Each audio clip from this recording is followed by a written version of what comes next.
Valeria Leon has this report from Mexico City, where many migrants are hoping their legal limbo is about to come to an end.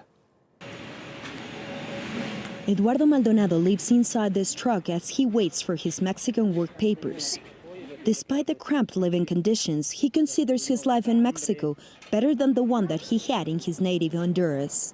I've tried to find other places to sleep, but all the shelters are overcrowded with migrants and they won't let me in.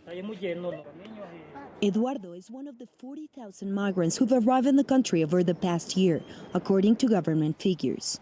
In response, the charity Aldea Arcoiris opened its doors a year ago and started an education program to help migrants find better jobs or become self-employed. When you go through our program, you come out a better person. We believe that education is the only path migrants have to integrate themselves into society. Mexico signed an agreement with the U.S. 90 days ago that's designed to reduce the number of migrants entering the United States.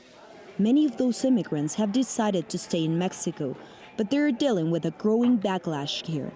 If you don't have your papers, you face a lot of discrimination from companies. We're not paid the right amount for our work, and we're often exploited physically too. The living conditions of migrants waiting in Mexico have been deteriorating due to a lack of resources. In the meantime, both the U.S. and Mexican governments will review the progress of Mexico's 90-day border crackdown. We need Mexico to do more. We need to make sure that they're sustaining the efforts right now, that the National Guard, the 25,000 troops they have deployed, stay on target, stay on task. Mexico's resisting pressure from the U.S. government to become a safe third country that would force many Central American asylum seekers to settle in Mexico instead of the U.S.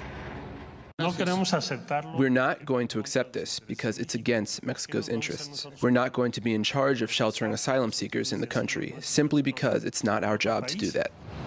Instead, Mexico wants to invest in Central America to create jobs there and keep more would-be immigrants at home.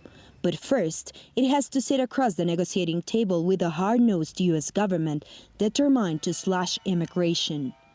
Valeria Leon, TRT World, Mexico City.